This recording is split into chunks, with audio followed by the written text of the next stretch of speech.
Je vais commencer ma présentation en vous donnant une série d'exemples qui ont marqué l'actualité récemment, mais avant, je veux juste positionner quelque chose. Il y a beaucoup d'interrogations jusqu'à maintenant, aujourd'hui en tout cas, sur le lien des intervenants ou des intervenantes sociales, puis que l'enjeu éthique était dirigé vers les personnes auprès de qui elles interviennent. Moi, la question que je vais poser, c'est plutôt une interrogation éthique, mais vers le haut, c'est-à-dire comment composer avec des patrons, avec des cadres, avec des bureaucrates, avec donc ce type de questions-là. Donc, ça déplace un peu la question. Donc, une série d'exemples. Le 25 octobre dernier, le 25 octobre 2018, oui, donc c'est le dernier, Katia Gagnon, une enseignante de la commission scolaire de la Seigneurie des Mille-Îles, fait paraître une lettre ouverte au journal La Presse où elle dénonce les conditions dans lesquelles elle doit exercer son métier. Elle s'entretient également avec le journaliste Patrick Lagacé, qui en fait l'objet d'une chronique. Son employeur a rapidement mis en branle une enquête et entamé des procédures de licenciement pour manquement au devoir de loyauté envers son employeur. Comme une entente a été conclue entre l'enseignante et la commission scolaire et qu'elle est secrète, on ne sait pas le terme de cette histoire-là, mais bon, vous voyez le cas de figure. Le 30 janvier 2018, Émilie Ricard, qui est une jeune infirmière en CHSLD de l'Estrie, publie un statut Facebook qui aura un grand écho, vous avez dû le voir passer. Elle décrit la surcharge de travail, le trop grand nombre de patients, l'incapacité de fournir des soins humains et adéquats dans les conditions de travail qui sont les siennes. Le tout était en réaction à une affirmation du ministre de la Santé d'alors, Gaétan Barrette, qui affirmait, je cite, « La réforme du système de la santé est un succès ». Son message va être partagé 35 000 fois sur Facebook, mais très rapidement ensuite, il y a des rumeurs qui vont courir au sujet de mesures disciplinaires qui auraient été prises à son endroit. Il semble que manifestement, ces rumeurs-là n'étaient pas fondées, mais son geste aurait pu prêter à ce genre de mesures-là. D'ailleurs, quelques semaines plus tard, une autre infirmière de l'Outaouais, qui elle aussi publié un message sur Facebook pour dénoncer le manque de personnel en CHSLD durant le congé de Pâques, a quant à elle été suspendue pendant 10 jours pour manquement au devoir de loyauté envers son employeur. Dernier exemple qui me semble assez intéressant, sur celui sur lequel je vais revenir à la fin. Donc, le 24 avril 2018, des travailleurs et des travailleuses sociales du CIUS de Saguenay-Lac-Saint-Jean dénoncent publiquement, mais à visage couvert, les conditions dans lesquelles ils et elles exercent leur travail. Donc, y est dénoncé la culture d'entreprise, l'alourdissement puis la priorisation des tâches administratives par rapport à la prestation de services, le contrôle pointilleux du temps de rencontre, en particulier des rencontres à domicile, le temps supplémentaire non rémunéré qui est nécessaire pour atteindre les cibles fixées par l'employeur, des choses que beaucoup de gens ici, j'imagine, connaissent relativement bien dans leur pratique.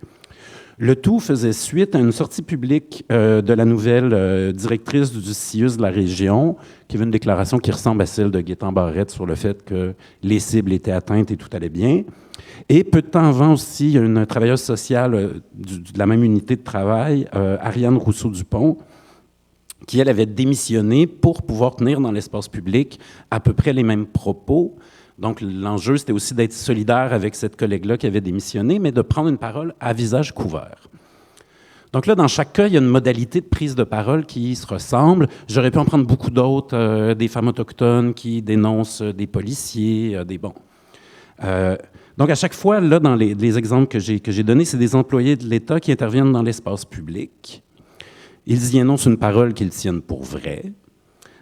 Mais énoncer publiquement cette parole vraie engage un risque, et donc du courage. C'est une parole hétérodoxe qui peut être à la source de sanctions, de réprobation, parfois de licenciement.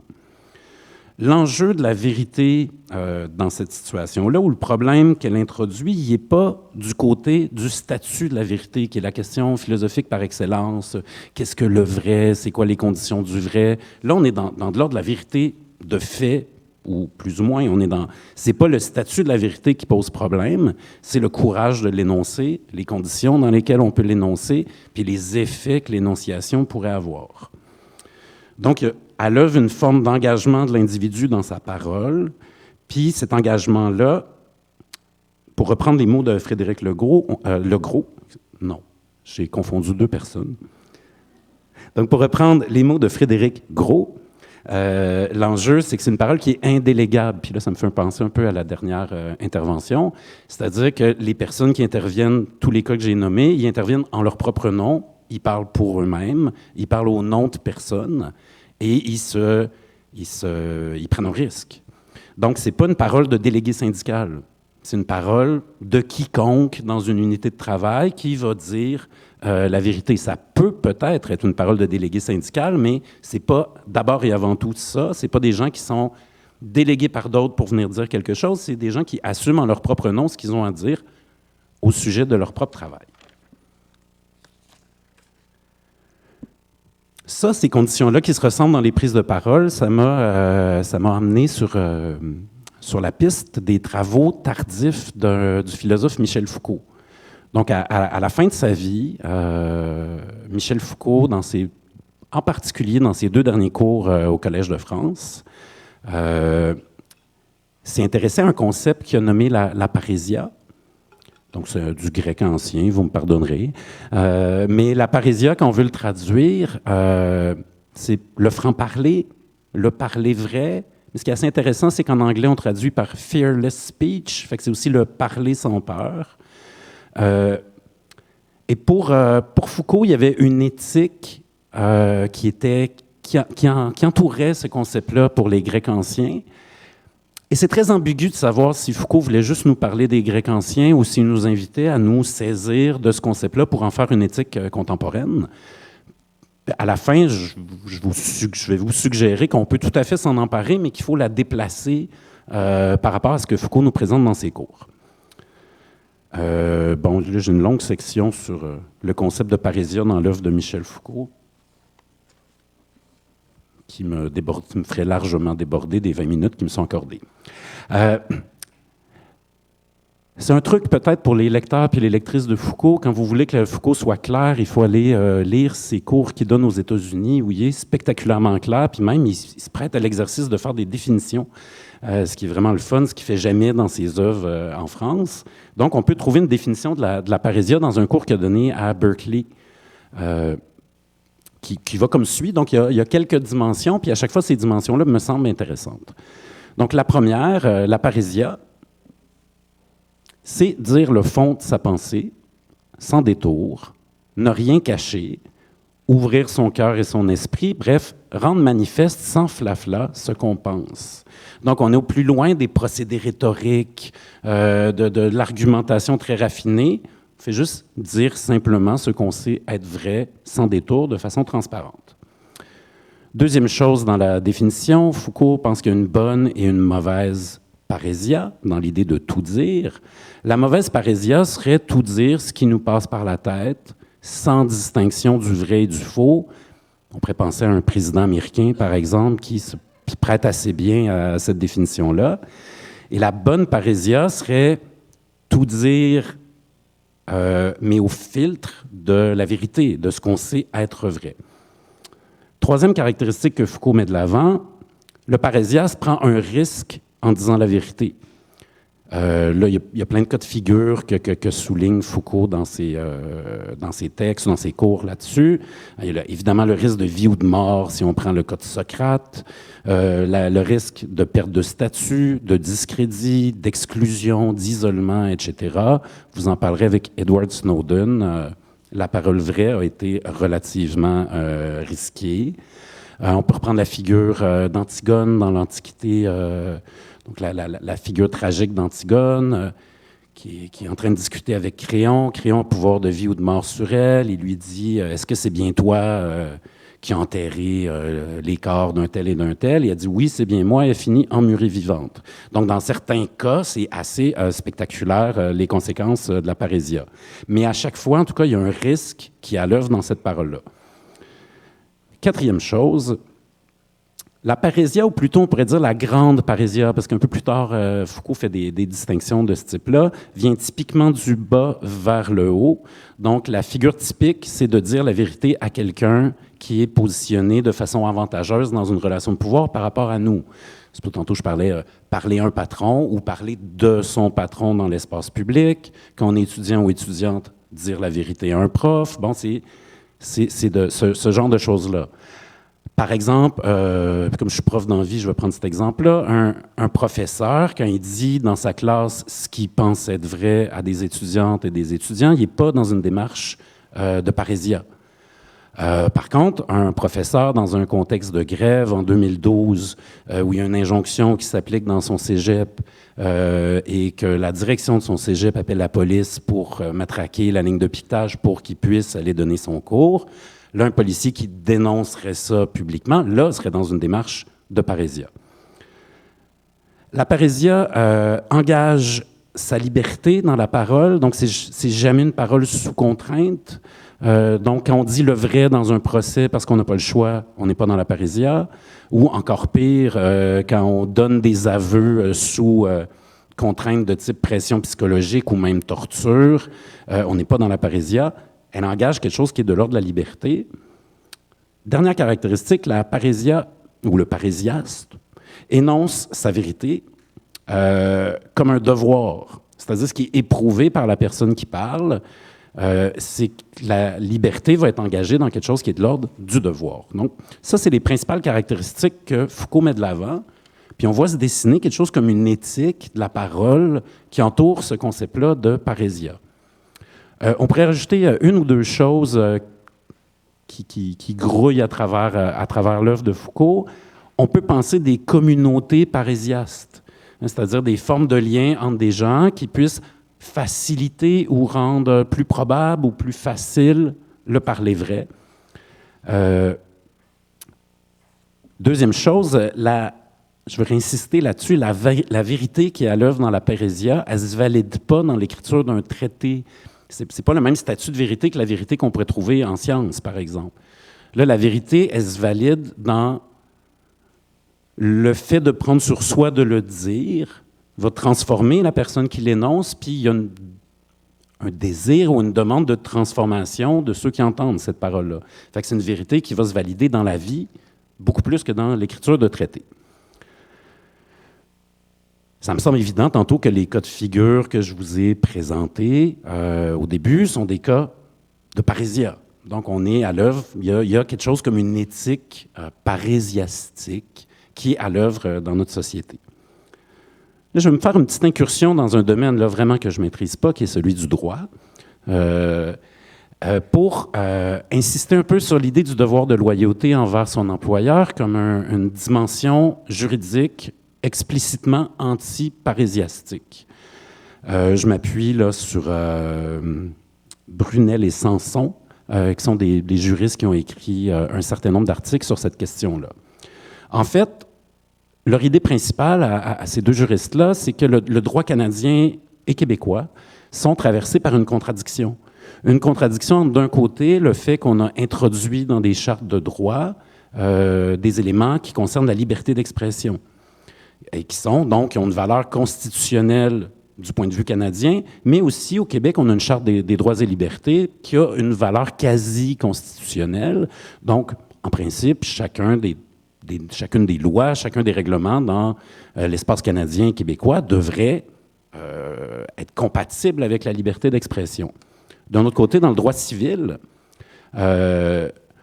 on a des dispositions qui limitent le pouvoir d'expression des travailleuses et des travailleurs quand il s'agit de critiquer son employeur dans l'espace public. Fait que là, on a une tension entre, d'un côté, être un subordonné dans des rapports de pouvoir qui concernent le salariat, et d'un autre côté, d'être un citoyen ou une citoyenne au travail qui jouit pleinement de sa liberté d'expression.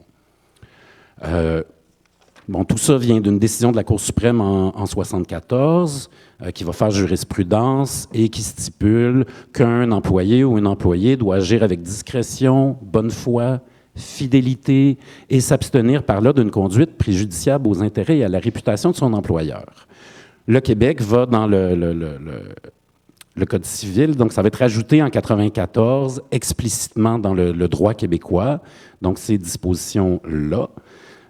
Évidemment, les poursuites pour devoir de loyauté, c'est la pointe de l'iceberg de l'effet que peut avoir cette disposition-là. Là aussi, je suis sûr qu'il y a des gens dans leur pratique ici qui l'ont expérimenté, c'est-à-dire que ça favorise l'autocensure. Il suffit d'un cas dans une unité de travail pour qu'ensuite, pendant plusieurs années, la parésia soit éteinte. Il y a aussi des rappels à l'ordre qui vont avoir aucune trace écrite. Donc, vous êtes dans une unité de travail, vous êtes intervenu dans une soirée militante à titre de travailleur ou de travailleuse sociale. Votre employeur en a connaissance, il vous invite, discute avec vous, engage pas de processus de licenciement, mais vous rappelle qu'il y a une clause dans le droit qui vous interdit de faire ça, vous invite à l'avenir à ne pas le faire. D'autres personnes vont aller demander à leur syndicat, est-ce que je devrais participer à telle soirée, et les exécutants, les exécutantes syndicales doivent donner leur juste à leurs membres et ils vont dire, ben, tu te mets en situation, tu pourrais être poursuivi par l'employeur, avoir des sanctions, des pertes de salaire, éventuellement un licenciement. Donc, l'effet du droit est beaucoup plus grand que la jurisprudence qui est accessible quand on recherche dans les procès.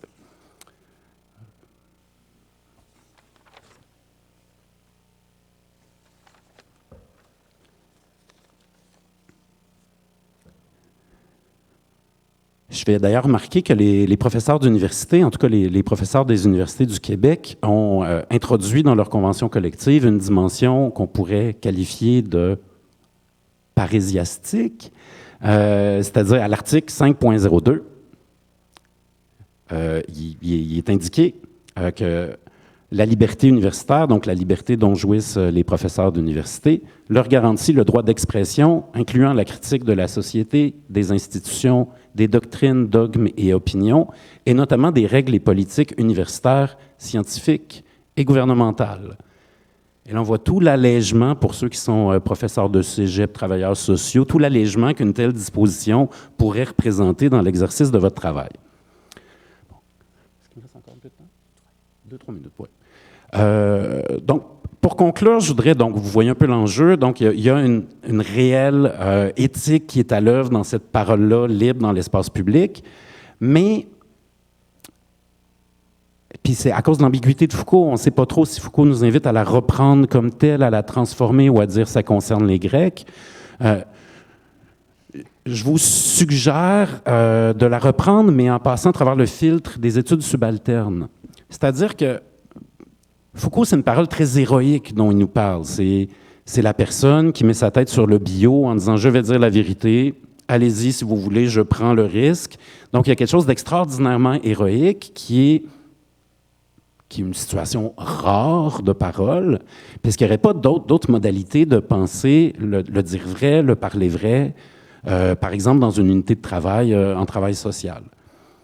Il y a un auteur qui me semble-t-il, est riche sur cette question-là, qui s'appelle James C. Scott, qui a donc écrit un texte qui s'appelle « La domination et les arts de la résistance », qui montre en fait qu'en situation de subalterne, quand on est subalterne, il est assez rare qu'on va s'exposer en pleine lumière à dire la vérité en présence des dominants. Ce qui ne veut pas dire qu'on ne s'aménage pas des espaces beaucoup plus discrets de libre parole entre nous, à l'abri des dominants. Puis que là, il y a un jeu un peu plus subtil entre le visible et l'invisible, qu'on va se rendre invisible assez régulièrement, choisir les moments où on va visibiliser la parole vraie qui circule entre nous, puis choisir les moments où on va la cacher. Donc, les concepts de Scott, c'est le concept de texte caché ou le concept d'infrapolitique. Donc, c'est le jouer entre se rendre visible et invisible que le concept de Foucault ne prend pas en charge. Foucault est en pleine lumière. Bon. Là, on pourrait se demander, ce serait quoi les conditions d'une infrapolitique de la parésia dans le travail social, puis en particulier dans le travail social institutionnel, où je crois que les menaces en termes de manquement au devoir de loyauté sont un peu plus sévères ou graves. Puis ça pose des questions assez différentes de celles que posait Foucault. C'est quels sont les espaces de libre parole dans l'exercice du métier de travailleur social, de libre parole, c'est-à-dire en l'absence de cadres ou de gens qui pourraient aller parler aux cadres. Est-ce que vous avez des espaces concrets où vous pouvez vous rencontrer? Est-ce que vous parlez, développez un compte discours, dire votre vérité? Est-ce que vous avez une table à dîner commune où vous dînez ensemble? Est-ce que vous partagez vos bureaux?